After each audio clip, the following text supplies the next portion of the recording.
दोस्तों, आपने दुनिया की हजारों नदियों को देखा होगा, लेकिन पूरे विश्व की सबसे खूबसूरत नदी भारत के उत्तराखंड में हुआ करती थी, जिस नदी का नाम सरस्वती हुआ करता था।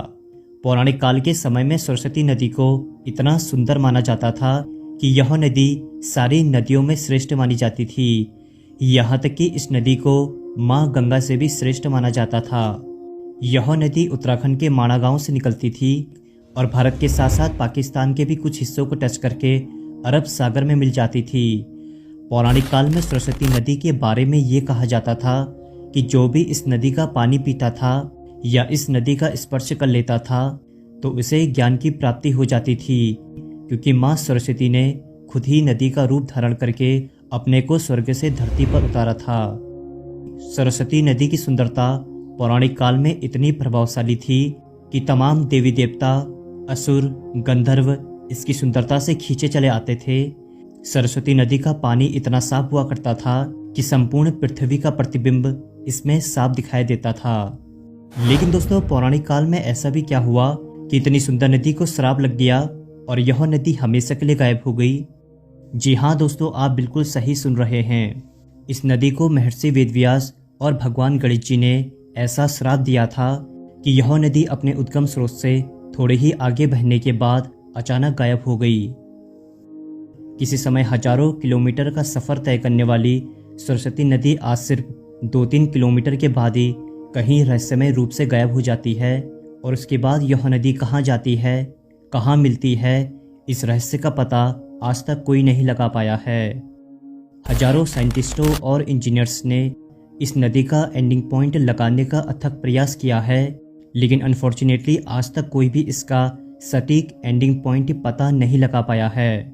सिर्फ लोग यह अनुमान लगाते हैं कि यह नदी अलकनंदा में मिल जाती है और वहीं से फिर आगे बढ़ जाती है।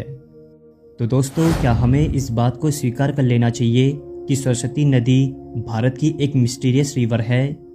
क्या इस नदी का कोई अंत भी है, या फिर सरस्वती नदी में कोई ऐसा रहस्य छुपा हुआ है जिसको हम आज तक पता नहीं लगा पा रहे हैं?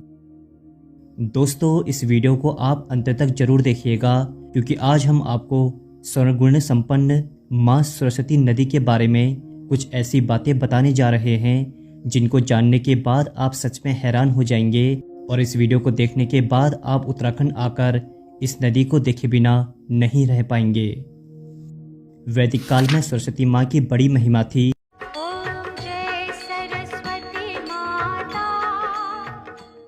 सारी सृष्टि को ज्ञान का प्रकाश चाहिए था, तब माँ सरस्वती ने अपने एक रूप को ग्लेशियर से निकाला था, और इस ग्लेशियर से निकले हुए नदी के पानी का सेवन करके ऋषि मुनि लोग वेदों की रचना करते थे।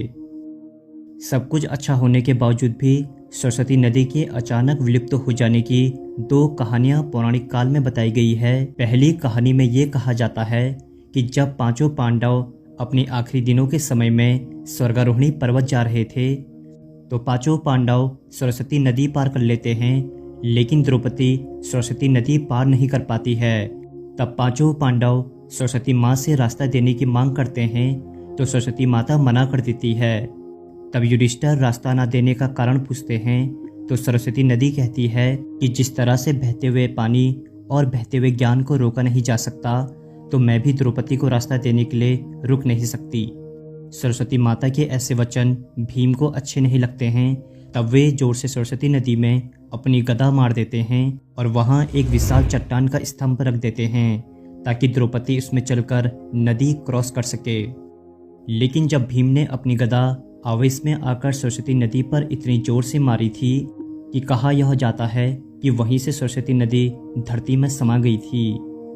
यह बात थोड़ी सच भी लगती है, क्योंकि भीम का चट्टानी रूपी पत्थर बिल्कुल सरस्वती नदी के ऊपर है और यहीं से सरस्वती नदी आगे नहीं दिखती है। दूसरी कहानी को सुनने से पहले आप सरस्वती नदी की आवाज़ सुन लीजिए। आपने सुन ली? चलिए अब आपको कहानी बताते हैं। दूसरी कहानी में यह कहा गया है कि जब व्यासपोथी में महर्षि वेदव्यास गणेश भगवान से महाभारत लिखवा रहे होते हैं, तो सरस्वती नदी इतनी तेज आवाज़ से बह रही होती है कि भगवान गणेश जी वेदव्यास के शब्दों को नहीं सुन पाते हैं। तब भगवान गणेश जी सरस्वती नदी से आग्रह करते हैं की आवाज़ से मुझे व्यवधान उत्पन्न हो रहा है। क्या आप कुछ देर के लिए रुक सकते हैं ताकि मैं महाभारत लिख सकूं? इसमें भी सरस्वती नदी सेम वही आंसर देती है जो आंसर पहले उन्होंने पांडवों को दिया था। तब भगवान गणेश जी और महर्षि वेदव्यास जी गुस्से में आकर हमेशा के लिए सरस्वती नदी को विलुप्त होने का श्राप दे देते हैं। इसी वजह से सरस्वती नदी माणा गांव के बाद नहीं दिखती है। सरस्वती नदी के विलुप्त होने का प्रमाण बस यही दो कहानियों को बताते हैं। तो क्या हमें पौराणिक काल की बातों को मान लेना चाहिए? अब यदि हम वैज्ञानिक दृष्टि से देखें तो कहा यह जाता है कि सरस्वती नदी के सूखने का रीजन टेक्टोनिक प्लेटों का डिस्ट्रक्शन, बारिश का कम होना और क्लाइमेट चेंज होने की वजह से यह नदी आगे जाकर सूख गई। कुछ थ्योरी में ये भी कहा जाता है कि सरस्वती नदी जब उत्तराखंड से निकलकर पंजाब हरियाणा से होकर गुजरती थी तो वहाँ के लोगों ने इस नदी के बहाव में काफ़ी सारे मॉडिफिकेशन करे थे, जिस वजह से नदी का बहाव अलग अलग हो जाने की वजह से यह नदी आधे रास्ते तक आते आते ही सूख गई। द लॉस्ट रिवर बुक में यह भी कहा गया है कि राजस्थान के कई इलाकों में 50 से 60 मीटर की खुदाई करी तो वहाँ लोगों को ताजे पानी के स्रोत मिले हैं, जिसमें कहा यह गया है कि जो सरस्वती नदी इतनी खिलखिलाती हुई बहती थी वो आज ज़मीन के अंदर दब गई है और आज तक गुप्त रूप से बह रही है, क्योंकि राजस्थान के रेगिस्तान में नदी का होना बिल्कुल असंभव है। लेकिन यह भी सच है कि सरस्वती नदी आज भी इस रेगिस्तान के अंदर से बह रही है। अब दोस्तों, आप चाहे पौराणिक काल की बातों को मानो या आज के वैज्ञानिक तथ्यों को मानो, लेकिन सरस्वती नदी की गुत्थी आज तक अनसुलझी है। मगर जिस प्रकार से हम रामायण, महाभारत और गीता जैसे ग्रंथों को मानते हैं तो हमें इस बात से इनकार भी नहीं करना चाहिए कि सरस्वती नदी को श्राप मिला था, जिस वजह से ये आधे से ही गायब हो गई। सरस्वती नदी का स्थान हमारे पौराणिक काल में काफ़ी महत्व रखता है। सरस्वती नदी इतनी सुंदर थी कि आज भी इस नदी को देखने मात्र से ही भाग्य खुल जाते हैं। मैं पतित पावनी हूँ, पाप नाशिनी हूँ, जगत उद्धारक भगवान विष्णु के चरणों में स्थित विष्णुपदी हूँ। मेरे स्पर्श मात्र से ही तुम पवित्र हो जाओगे, मुक्त हो जाओगे। सरस्वती नदी को देखने के लिए आपको उत्तराखंड के माणा गांव में आना पड़ेगा, जहां आप सरस्वती नदी के दर्शन कर सकते हैं। जब आप सरस्वती नदी को देखेंगे तो इसका पानी आप अपनी बोतल में भरकर भी जरूर ले जाइए और अपने बच्चों के साथ साथ रिश्तेदारों को भी पिलाइए, क्योंकि इसके पानी से ही सेवन करने से ऋषियों को ज्ञान प्राप्त हुआ था। इस नदी के पानी में इतने सारे पोषक तत्व हैं कि इसके पानी को सेवन करके आप काफ़ी रोगों को दूर कर सकते हैं। और हाँ दोस्तों, गंगा जल की तरह ही सरस्वती नदी का जल भी कभी खराब नहीं होता है।